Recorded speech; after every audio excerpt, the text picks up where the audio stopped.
DJ and PK, it's 97.5, the KSL Sports Zone. The top 25 coaches preseason poll is out, for whatever that's worth. It's fun. Is it accurate? But it's fun. Four teams from the Big 12 in the top 25.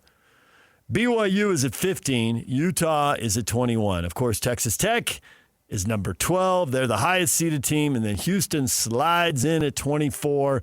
And other receiving votes are other teams. TCU is just outside the top 25. Arizona not very far outside the top 25 either. So there's some other teams. Oklahoma State actually got some votes too. So there's some other teams here that, if they play well, could pick up speed pretty quickly. Is 4 too much, too little, just right, or this is so meaningless you don't really care? I think it has meaning. I don't think it's meaningless. Nothing matters until the committee comes out with their stuff, but the committee stuff doesn't ever seem to be that far away from the coaches and media polls.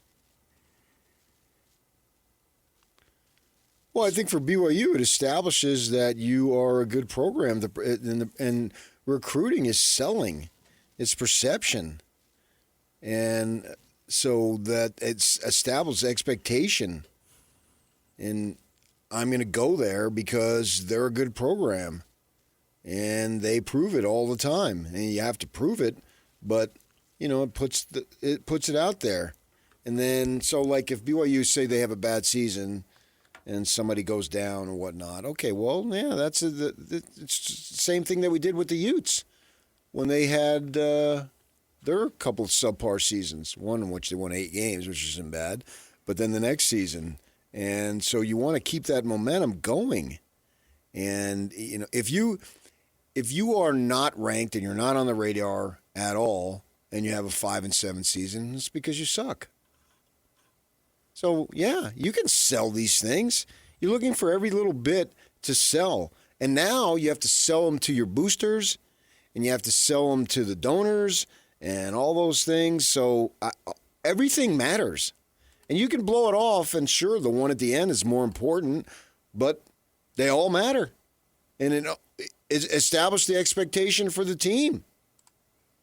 They believe they're good. Half the battle is believing. And it's harder to come from nowhere and rise up. Wade says polls mean little for about the first month. And if the storyline is the season and the playoffs, yes, I get your point. But I think what you just said, PK, has to be underscored. Put the exclamation point on it. You never stop fundraising. Ever. Multiple people working on that year-round. In the case of you, creating a company to work on it year-round. So they're going to be out pitching every day of every week. And now they got something to talk about. Yes. And they've got to raise money today. They got to raise money next week. It never stops. We had Robbie Bosco used to do it. He doesn't anymore. But the quarterback turned assistant coach turned fundraiser. That's President Bosco to you. Yeah, right? He was telling us on the air. He said, yeah, you bring in a big donation, and it's back slaps and high fives. And you know what you got to do tomorrow? You got to go meet with somebody, golf with somebody, and do it again. Well, they just sent out an email from Utah State. They hired a lady, and it was right in there. Her job is NIL. So, yeah, all these things matter. The players will and the coaches will downplay it. I get it. That's standard. It doesn't mean nothing. Blah, blah, blah, blah, blah, blah, blah, blah. Well, yeah, but, I mean, to the perception of the program, it matters. And it's better to stay in the ranking all year, all season. Well, under the theory of selling, the sports information will be, they're the one of 3 schools that's been ranked every week in the last 3 years, or whatever streak or stat they can come up with. It's something else to sell. And recruiting is ongoing, especially now with the earlier signing period.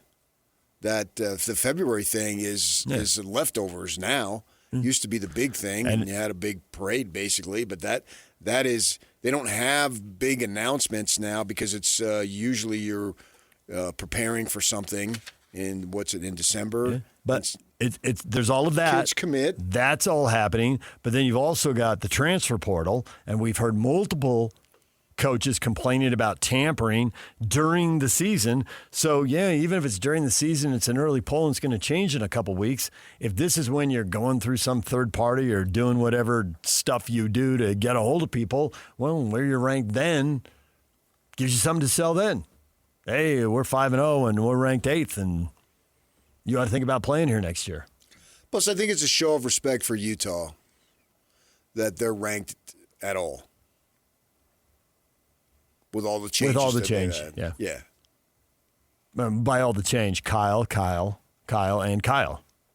He was the face and voice of the program for a couple of decades, and he's gone. And we've seen plenty of these coaching changes where it's hard. It's Losing all just 5 difficult. offensive linemen. Yeah. Losing The other offensive players, coordinator. Losing your sack specialist. Using a strong defensive back who played some receiver and did a lot of different things for you.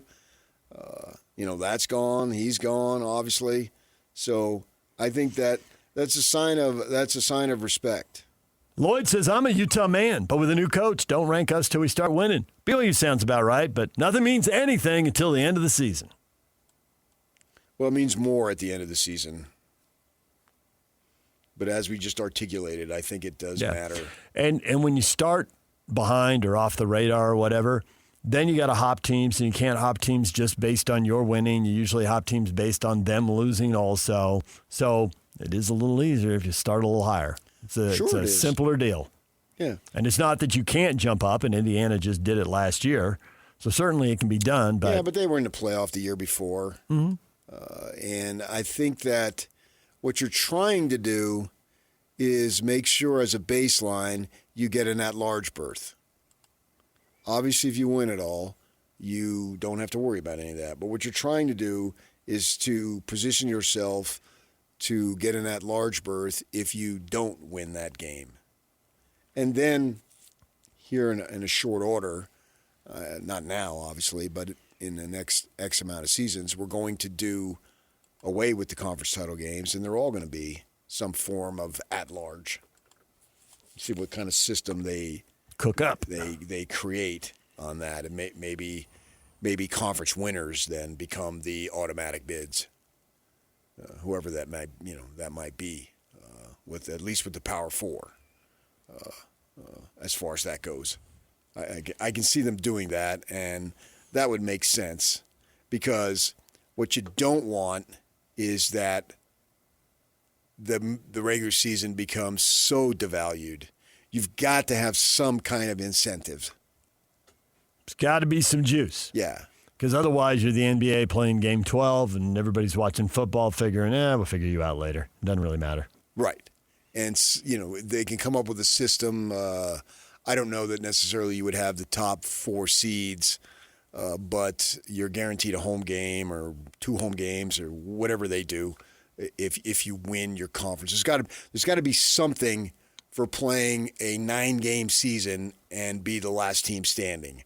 Because if there isn't, what's the point? What are we doing here? Then don't even have conferences for that matter. Just whatever. Okay, but see that, and that will get said, so I don't totally dismiss it. I just can't buy it because there was a time when we were really young, either getting started in the business or we were still in school and we were fans, where most of the Eastern teams were independent.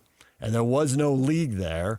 And now you get decades later, and football's not as big a deal there, and those teams aren't as good. And I just think a conference would have benefited them. It would have benefited their fan bases. It would have benefited their programs. I know. I mean, I'm just going an extreme example. But there's got to be weight in the season.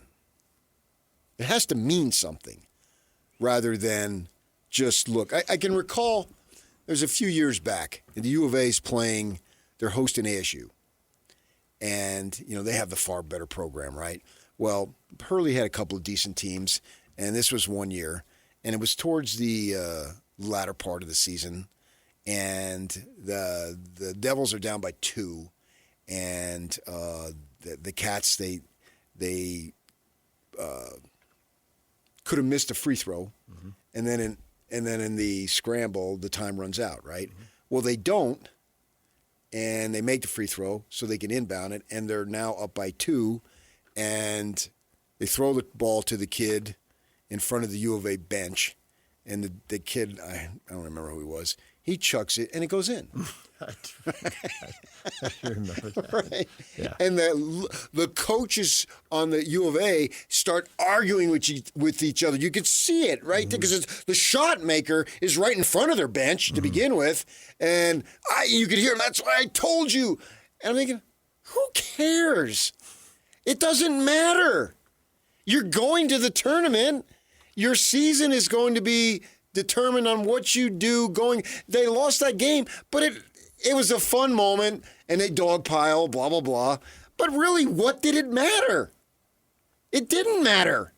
In a weird way, good coaches, and Majerus would have done this. It's like, now I got something to hold over him.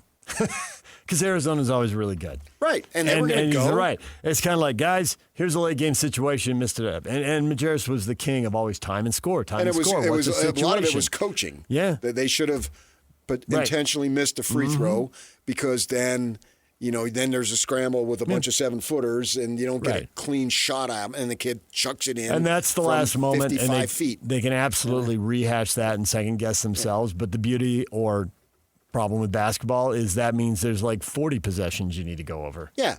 And so I don't want to see that. I remember watching that game thinking. But you don't want that in football where you have some dramatic game the first Saturday in November and you're just like, yeah, so what? Right. It's essentially an exhibition. Right. Both these teams are going.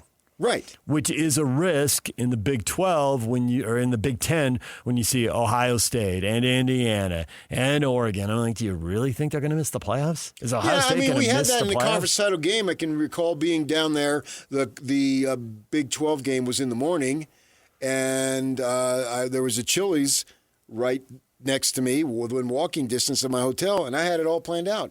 I was going to order a ton of junk food and sit on that bed, not worry if the crumbs got on the bed, because I'm in a hotel, and I was going to watch that game, Indiana versus Ohio State. There's nothing else for me to do. I'm alone. And root my butt off for Indiana. But then I'm also thinking, it really doesn't matter. They're both going to the playoffs. Yeah. I watched that. I was at work, and I watched it with the exact same. Whereas the game this morning, everything was on the line. Yeah. For BYU. Winning, you're in. Losing, you're out. Yeah. As opposed to Ohio State and Indiana, you get a trophy, and then you go home, and then you get ready for your playoff game. But they got to put some weight in, if they do away with the conference title games, they got to put some weight into the regular season. And if you don't, then make sure that you're ranked as high as you could possibly be and stay in the ranking. BYU has an opportunity to stay in the ranking. And really, they should be ranked where they are ranked right now. And can they stay in the rest of the year? They're essentially ranked right now where they've finished the last couple of years.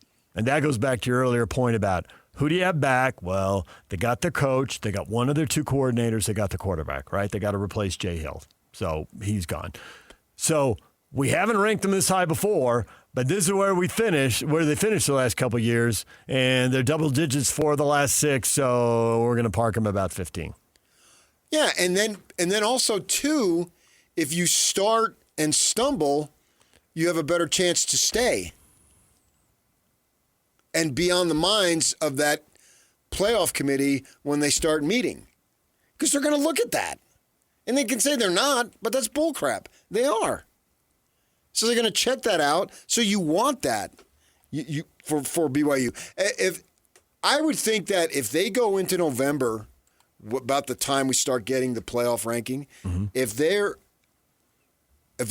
have 2 losses, they're out. They have 1, they're in.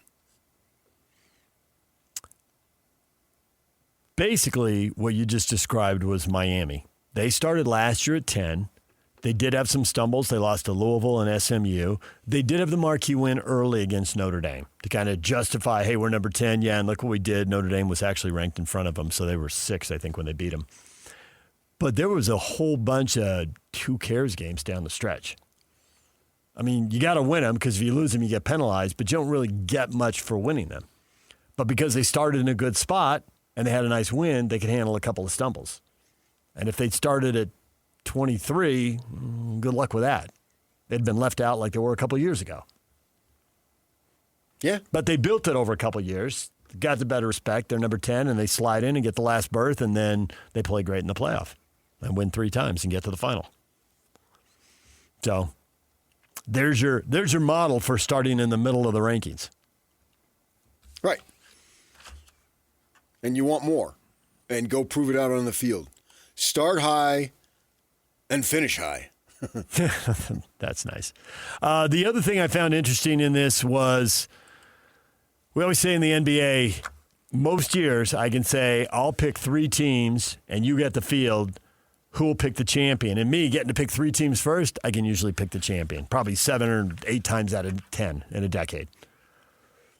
College football, 6 different teams got votes for number 1. Now, the recent history of the team that's ranked number 1 in the preseason actually winning the thing, it's not happening. But the 6 at the top, if I gave you the 6 or the field, I think I'd take the 6, and I think you would too. But Ohio State, Oregon, Georgia, Texas, Notre Dame, and Indiana are the 6 who got first place votes. Most of them went to Ohio State. They had 38. Texas only had 2. 5, 6, 7 for Oregon, Georgia, and Notre Well, Dame. I'm choosing Texas, I can tell. That's just because you want to sing the song. Even though later on you're going to Just something when about, I thought. even though later on you're going to see something about Sarkisian winning big games. So you're not going to pick the Longhorns, but you will. I'm you will choosing take Texas. You will Texas. always Tech. be an Ella fella. I can tell. Yeah. The next 6 teams: Miami, Texas A&M, Oklahoma, Ole Miss, Alabama, Texas Tech. Like any of them to win the national title? Somebody didn't get a single preseason vote? I mean, Go over them one more time. Miami, number 7. A&M, number 8. Oklahoma, 9. Ole Miss, 10. Alabama, 11. Texas Tech, 12. Oh, I think they all have a shot. Would you drop down even further? Like the next 6 is LSU, USC, BYU, Michigan, Oh my Penn gosh, State, LSU Tennessee. spending millions. Yeah. So I was a little surprised to see them at 13 because of that. Yeah, because they've gone hard. They've raised a ton of money. They've spent a ton of money. Yeah, and I have to admit, I'm gonna, not exactly pull out the pom poms for them. But yeah, I would think if you're spending all this cash, then for sure. I mean, there's a lot of storylines we can follow in this next 6 here, which is, obviously LSU. We've been watching Lane Kiffin since he was at USC, and he's always got something to say. He's out there on social media. Right, yeah. He's a lightning USC, rod. obviously, you and I have followed USC forever. Lincoln Riley's been talking about, we got through the heavy lifting, friggin' 5 years. I know. Suck. In the transfer portal era, when everybody, Signetti's remaking it in 2. What did you need 5 for? Pete Carroll's sitting over there like, what are you talking about? Yeah. And his defense has never And now been you can close to openly good enough. cheat, and it's not cheating. It's not. You've obviously got BYU. We got a local in the group. We got Kyle Whittingham at Michigan in the group. Penn State. We followed Iowa State. Penn State was ranked top 3 in the preseason poll a year ago. Had the 3-game losing streak and fired their coach. Which I thought was ridiculous. I get it. There's a long line of people right behind you agreeing with you, but nonetheless they did it. Now they're sitting at 17, and then Tennessee. Fire him during the season, no less. I find those. Yeah, he didn't even make it to the end of the year. Coming off a good playoff run the year before. Right. They've been in the semis. And Right. it's like, but they didn't beat. Oh, now it's like, how good are the playoff teams you beat? You won a playoff game, but it's not good enough because of who you were playing. I thought it was. That's the reality of the world. But people writing checks at Penn State wanted it to happen. They wrote the checks to make him go away, and they wrote the And I checks think for it's new sick. staff to come in. It goes back to what you always say about why are these 50, 60, and 70 years old with all this cash Yeah. want to hang out with this 40-year-old coach and this 20-year-old player. And I'm a sports guy, and I still think it's way over the It's top. crazy. Somewhere in there is the champion. But where? My guess is it's in the top 6. Well, that's a safe bet. I'll give you that. Yeah. But that's the beauty of football. The ball can bounce either way, especially at the college level. They can do something stupid. And we'll be watching, man. As much as everybody says the game is screwed up and this and that, We'll be watching. We'll all be watching. Yeah. Well, and don't forget the hate watching. I mean, you're not the only ones looking at LSU thinking, Lane. There's plenty of people who think Lane Kiffin's got a big mouth and they want to see him fail. And now the fact that he's at LSU and they've spent all this cash, that's just going to accelerate that. And Lane seems to thrive on it because he doesn't. Now he's finally starting. He seeks it out. He's finally saying, well, I've been told to get off social media, and I'm going to do less of it. No, he's not. He didn't say he wasn't going to do none of it. He's not going to do less. He's a tweaker. He is. I actually enjoy him. Is he from Yes, Jersey? exactly. He is awesome at social media. Right. He tweaks. He's funny in that way. Be yourself. You're always told to be yourself. That's who he is. So be it. I don't mind the guy. Even when he was off the radar at FIU. He took a bunch of crap last year for leaving, but the system set it up. He wanted the other job. The other job was better. And we keep blaming individuals. We want to blame the Dodgers. We want to blame Texas Tech. That's stupid. You got a bleeding body, so throw a Band-Aid on it. That's not going to change anything. You got to change the whole thing rather than use those as examples for sure, but then make the changes at the top level.